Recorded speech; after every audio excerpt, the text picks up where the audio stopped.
Hello and welcome everybody. I am your host with the most, Tofu Bandit, here to cover episode 2 of our deck building and deck theory shorts. This is, again, we are covering Blackwargreymon, and today we will be going over how to build the deck as well as why certain cards are valued in the deck and reasoning as to why you should play some cards and not others. Again, this is all personal opinion, but it is been developed through many different testing sessions, so I feel pretty confident in these deck lists. So we're going to start off with our eggs. We do run the 4 Koromon. It is the BT5 Koromon, the draw Koromon. When you Digimon with Greymon in it, or Omnimon in its name, attacks, draw a card. Pretty unrestrictive, especially in a deck like this where everything that's not a rookie is named Greymon. Then you have the newer egg from BT9. While this Digimon has Agumon or Greymon in its name, gain 1000 BP. I am always been a proponent of running 5 eggs. You're never upset that you see this one or this one. They're both pretty good, and they both have niche situations. You can, this is personal preference, but I would always run some combination of these, and I would always run 5 because you never know when you're going to need that additional draw if a game goes longer than you expect. Now, what you'll notice here is I'm not playing the red Agumon X that I discussed in the deck theory video. That's because I'm running 4 of the Agumon X antibody.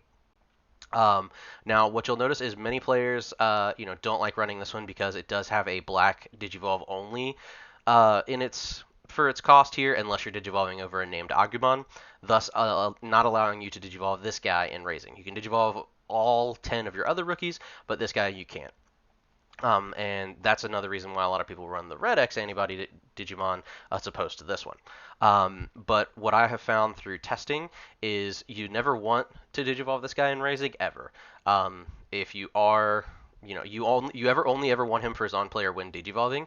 So therefore, you don't ever want to actually be Digivolving and Raising. If you Digivolve on any of these guys in Raising, you want to promote out so you can Digivolve onto this guy and get your ability.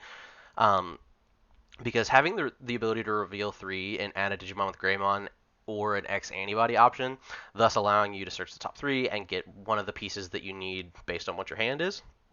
But it also is the only rookie that we have access to in the Agumon archetype that will find our Tamer on Digivolve. And Yu Kuga is invaluable, especially in your mirror matches, but also in your when you play against control decks that have access to Chaos Degrade and Lonki Adekestro. So this is definitely that's the main reason I choose this one over the other one, because it doesn't give you access to search your Tamer.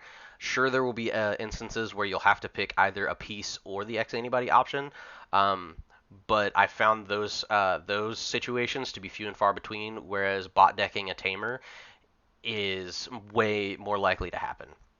And Murphy's Law says that, whenever you need the Tamer, you'll bot deck it. So this kind of mitigates that. It also has the same inheritable as Greymon X, allowing you to avoid deletion or bouncing by returning the X antibody option to the bottom of your deck. So just additional protection if you don't see this guy. Next, we play the old BT8 Black Agumon. Digivolves from a red or a black, so you can Digivolve this guy in Raising. On play, you reveal the top 4, add a card with Greymon or Dragonkin in it, and a card with Dragonkin in its traits to your hand, and then place the remaining cards at the bottom in any order. Spoiler alert, this deck does not run Omnimons, so another reason why we don't run the BT5 Agumon that searches top 3 for a Greymon and Omnimon. We are only running Greymons and Dragonkin, so this card is going to always net you more value. I am playtesting 2 copies of this Agumon. I always run 14 rookies in decks that I build. And this is one that I've been testing, again, because it lets you search out your rookies, but then it also lets you search a Tamer. So, again, more ways to snag Yuya. There is a possibility that with this card, it can mitigate some of the need for this one, thus allowing you to run the red Agumon X antibody. So that will require even further testing. But this card right now is kind of usually is normally the starter deck plus 1000 DP booster, but we are play testing this one just to gain more access to our rookies, which we may need, as well as getting access to Yuya. And then we are running the invaluable promo Agumon that gives plus 2,000 DP to a Digimon with Greymon in name. And again, like I discussed, everything that is a level 4 or above in this deck is a Greymon. Now, to cover why we run 14 rookies.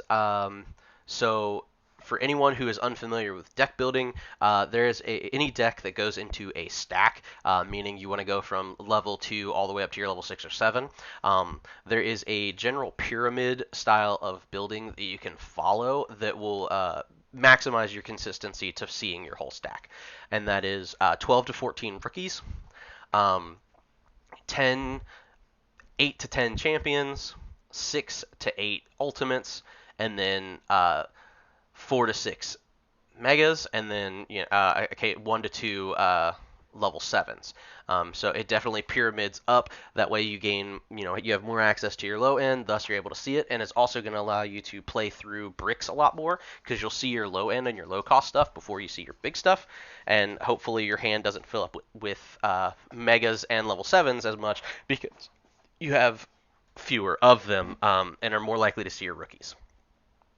We will be covering our level 4s now. It is going to be 4 copies of the BT8 Greymon. This one digivolves from a black or a red, so it digivolves on top of all of our rookies, which is important. And then while you have a red Digimon in play, this Digimon gains blocker is the inheritable. This card, one digivolves over all of your rookies, which is one of 2 cards named Greymon that do that, so that's why we run this card as a 4 of, because it gives maximum coverage for digivolving over rookies. And the blocker inheritable comes up a lot, especially since you have so many restand effects on your opponent's turn, being that almost all of your level 7s or all of your level 6s have reboot, and they are all red. Because this does not require another red Digimon, just a red Digimon. So if your top end if your top end is a Blackwargreymon or a Gaiomon that has a black or red, that still counts as you having a red Digimon if this is its sources. Next up, we will be covering Greymon X Antibody. This Digimon digivolves from 0 from Greymon, so this one or this one, and it digivolves for 3 over a black or red. So again, maximum coverage over all of your rookies if you need to digivolve over your rookie. And then your turn, when this Digimon would digivolve into a Digimon with Greymon in its name, reduces Digivolution cost by 1 for each color. So your 2 color level 5s, Metal Greymon and Metal Greymon X Antibody, reduce their Digivolution cost by 2, thus making them only 2, allowing you to keep turn when you go through. This is an invaluable card and will be used all of the time. And it is a definite key piece to your stack. Again, another reason is because it has the same all turns effect as the Agumon X Antibody, where you can return an X Antibody option to the bottom of your deck from this card's sources to prevent a deletion or a bounce. Last, of the level 4s, we were running 2 copies of the BT5 Greymon. This Digimon, when digivolving, if the Digimon has Agumon as Digivolution cards, you gain a memory, so this card can digivolve for 2, allowing you to continue your turn, allowing you to choke your opponent at 1. The drawback is this can only digivolve over red Digimon, but since we are running 6 copies of red Digimon, there is a higher chance there's a pretty solid chance that we'll be able to digivolve over top of it. This card can also be, if you tend to go heavier with the black cards, then this card could definitely be the Greymon that draws you additional cards if your opponent doesn't attack. Just because of the way this deck is built, your opponent is less likely to swing on you unless they can guarantee damage through, so you can get a lot of extra card draw by utilizing the starter deck Greymon that draws cards. It's a black one, so it can digivolve over 8 additional targets, or if you run more black Agumons like the Toy Agumon or the starter deck Agumon that has blocker. This one, though, does give you 2,000 DP if it is a Greymon or an Omnimon in name, so thus giving you extra DP to swing over with all of your level 7s and your level 6s and your level 5s, so allowing you to commit to security a little bit sooner. But definitely something you can kind of toss around. This card is one that I like the DP values, but if you decide to run less of this guy and more of the red Agumon X, this is definitely the one that I would look to, because the DP value is going to help you in your mirror matches, as well as give you more pressure to swing over threats and security without requiring, if you miss this or you miss your Yuya, it's another chance for you to build more DP, which is really, really good. A lot of players also value the starter deck one Greymon that gives additional security checks. Definitely has a spot in this deck. If you can fit it, again, if you're running more of the red Agumons, this guy or the starter deck Greymon is probably the starter deck one Greymon is probably the better answer. But if you run more black ones, more black egg or rookies, then definitely look towards the draw Greymon. Next, we'll be covering level 5s.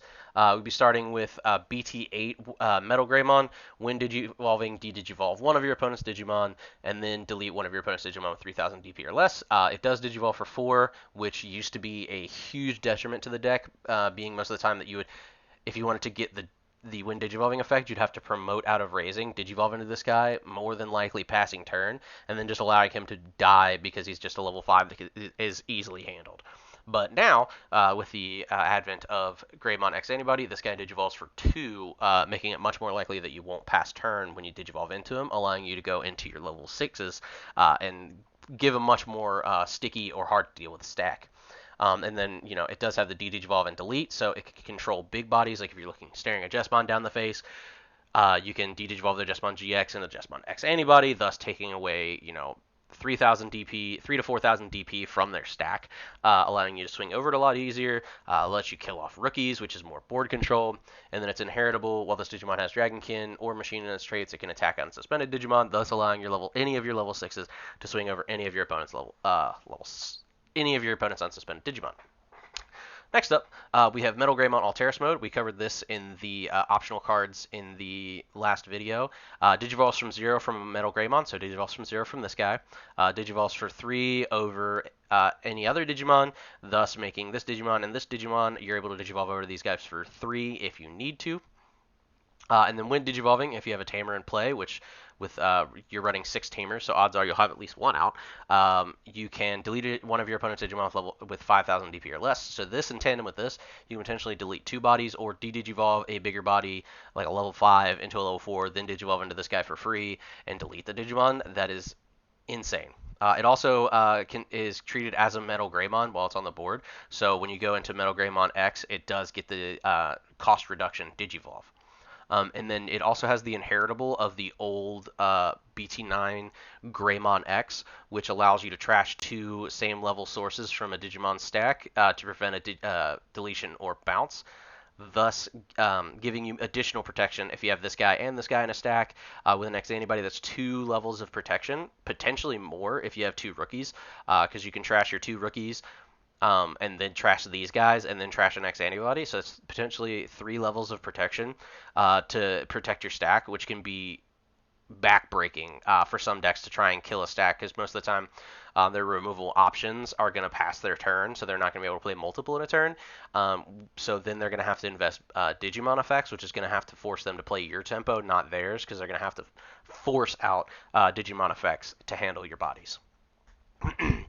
And then last of the level 5s we will be covering is the Metal Greymon X Antibody. Digivolves for 1 over Metal Greymon, which the other 5 level 5s are just named Metal Greymons, so we're always going to get that cost reduction. If we don't, and we have to Digivolve in Raising, or there's nothing to digivolve on top of, this Blackwargreymon or this Greymon X will still make it a 2 to digivolve. So the only unideal stack would be if you have this guy or this guy, and then you have to digivolve into this for the full 4. That's going to be really, you're going to have a bad time. Which is one of this deck's biggest weaknesses, is if you have to build unideal stacks, you're going to pass over a lot of memory, and you're going to be a lot slower. But an ideal stack becomes almost impossible to deal with for the average deck. And then when digivolving, until the end of your opponent's turn, your opponent's opponent's effects can't reduce this Digimon's DP and can't digivolve it. This is non-restrictive, so it doesn't have to be over a Metal Greymon. It doesn't have to have X Antibody. That's just when digivolving do this. And it is opponent's effects, so that it includes their Digimon, their Tamers, and their options. So there is no way, shape, or form that this Digimon can have its DP reduced or be de-digivolved, thus making it that much harder to be deleted, especially if you have any of the Greymon X or the Alteris mode inheritables in line, because then now the only way to get rid of it is Chaos Degrade, Lonky, or swinging it over it. And then If this Digimon does have Metal Greymon or the X Anybody option as Digivolution cards, you could delete a Digimon with 6,000 DP or less. So again, more board control. So if you go full stack, you can de-Digivolve a Digimon, delete a rookie, then Digivolve into this guy, delete a level 4, and then Digivolve into this guy, delete a level 5. Potentially, if you're playing against, Mass Day, you're deleting all of their level 5s and below. So you can potentially that's 3 forms of removal on 3 memory if you Digivolve it from this guy. And then the inheritable is when a Digimon becomes unsuspended. This is your opponent's turn once per turn. When a Digimon, yours or your opponent's, becomes unsuspended, and this Digimon has Greymon or Omnimon, trash the top card of your opponent's security stack. So if this Digimon is any of your level 6s, once you unsuspend, i.e. with this card's reboot or this card's reboot, delete one of their Digimon as soon as the game starts, and then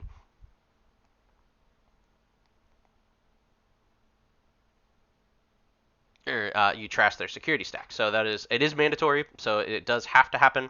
I don't know any situation where you would want to trash one of your opponent's security cards, but it is mandatory. And even if you have this guy, like you digivolved this guy to finish your turn, if your opponent unsuspends one of their Digimon or they try to get multiple swings on you, trash top card of their security. So it being unrestricted to whose Digimon, as long as it's on your opponent's turn, is extremely useful, and definitely lets you keep pressure, because it turns just about every swing into 2 checks, one of which is uninteractable because it's trash. Next up, we will be covering the level 6s. We will start with the main man, Blackwargreymon. We're only running 2 of this guy, because the Gaiamon can digivolve over top of him for 2. Our Blackwargreymons can digivolve over top of him for 2. So it would make you think we would want a wider base to digivolve on top of this guy. But his effect, while useful, is not going to win you games, whereas these guys' effects are. So this is a good stepping stone or a good control piece, especially being able to like swing over 2 bodies, delete small bodies, delete 1 to 2 tamers, potentially 3 if they have 3 cool boys. But it's not going to win you games, whereas these guys are, and you don't necessarily mind, since these have X Antibody in their traits, you don't necessarily mind to use X Antibody to digivolve into these guys mid-swing to activate their effects. This guy has Blitz also, so you're pretty much always guaranteed to be able to swing. But let's cover his effects. He is when digivolving, if this Digimon has a red card, then choose any number of your opponent's Digimon, and then if it has a black Digivolution card, choose any number of your opponent's Tamers. Then the chosen cost must add up to 6 or less, and then delete them. So you can delete, any combination adding up to 6 memory and delete them, because most of our cards are black and red. You'll more than likely get both of the effects to be able to pop 2 things. And more than likely, with the way this deck runs, you're probably going to want to target their tamers. If they have one, you want to pop a tamer, because you have so much board control, especially with this card and this card, to be able to swing over your opponent's Digimon. And then all turns, once per turn, when an opponent's Digimon is deleted, you get to unsuspend him. So again, you can use his ability to swing over unsuspendeds, swing, unsuspend, swing again if you want to. And it is all turns. So if you have a blocker inheritable, then your opponent swings, you can suspend it to block, delete it, and then unsuspend and block again. So it gives you some versatility and the ability to kill tamers. Next up, we'll cover Gaiamon. Digivolves from Blackwargreymon. So if you have this guy and you want to finish with this guy, you can. Digivolves from 5 from any of our level 5s other than that. It's treated as having Greymon in the name, so you get all of the inheritables that state Greymon. Innately has security attack +1 and reboot, so it's going to give you the unsuspend effect here to trash the security when he reboots. It's also really good if you have the blocker inheritable up here to reboot. And then when digivolving, similar to Blackwargreymon, if it has a black Digivolution card, you get to de-digivolve one of your opponent's Digimon, thus reducing a big stack, making it a lot easier to swing over with Gaiamon. And then say you did have to digivolve from a level 5, so it was 5 memory. If it's a red Digivolution card, you're going to have Blitz, and you'll notice that all of our level 5s are at least red. So you'll always have Blitz, and more than likely you'll have de-digivolve, so therefore you're going to be able to swing with Sec +1. And then if you have the full Wombo combo, yeah, you can swing Sec +1, and then or swing over one of your opponent's Digimon, pass turn, reboot, and then trash their security card anyway. But it's potentially a 3-card security check. If you swing, check 2, and then unsuspend and delete, trash another. And with your stack, you can't be if you win, if this is again your end board state, which is what you want to go for, you'll be swinging for 15 plus K, sec plus 1 with protection through here, trashing a security card when you start your turn, and then potentially an additional level of protection through here. So insane. Finally, we'll get the new card, Blackwargreymon X. Same thing, Digivolves 2 from a Blackwargreymon. So if you need to, you can do that. And then it does have reboot, same as this one. So you'll get all your unsuspend effects, including blocking and all that. But opponent's turn once per turn. When an opponent's Digimon with the highest DP attacks, you can switch the target to this Digimon, so he can pseudo block without having to suspend himself. Or if you're dealing with pesky blue flares, they try to stun you. You can still redirect the attack, allowing you to protect yourself. Without having to suspend to block to put yourself at risk to being swung over. You can just redirect the attack and delete it. And then opponent's turn once per turn. So you have 2 opponent's turns, so it is kind of a defensive card. But when a Digimon becomes unsuspended, if this Digimon is Blackwargreymon or the X antibody in its Digivolution cards, delete one of your opponent's Digimon at the lowest play cost. So again, you have reboot, so you unsuspend. You trash the top of your opponent's security, and then trash or delete the lowest play cost Digimon on the field.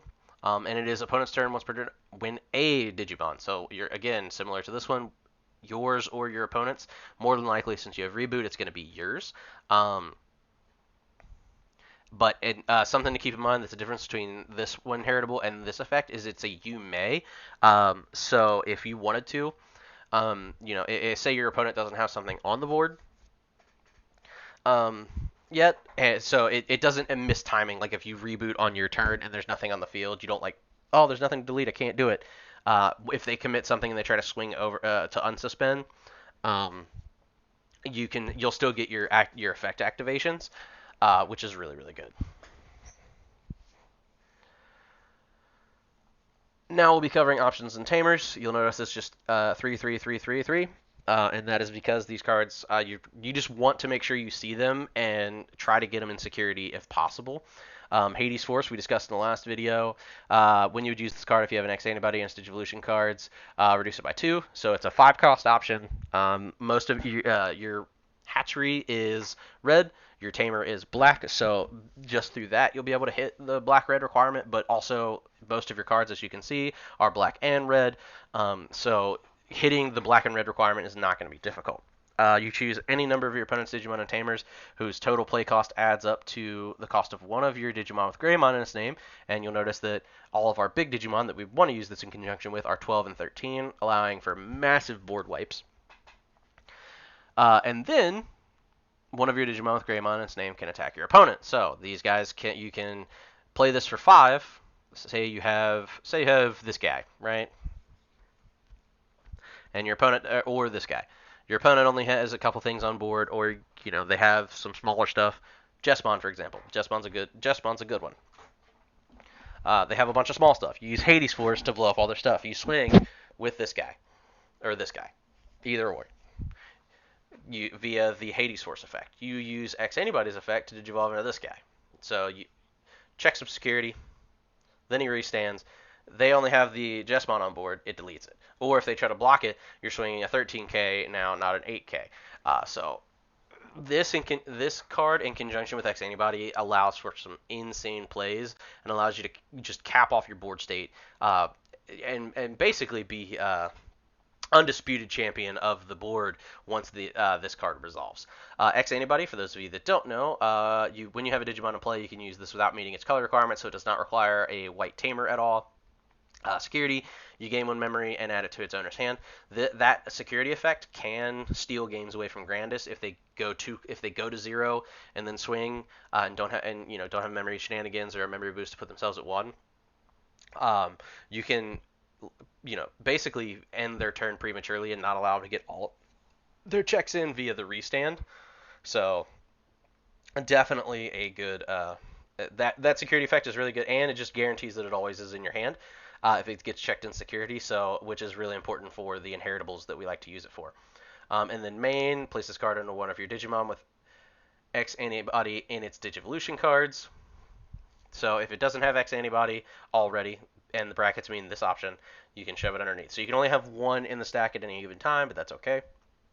But the main reason you want it is for the inheritables. One, it effects cannot trash the X antibody from this card's Digivolution cards. Hence why the language for this is place, not trash. And then also any blue source strip cannot trash this card, but you also can't trash it via your own effects. So like something like Omnimon X antibody that would be like trash two sources to stop an attack. You cannot trash this as one of those sources.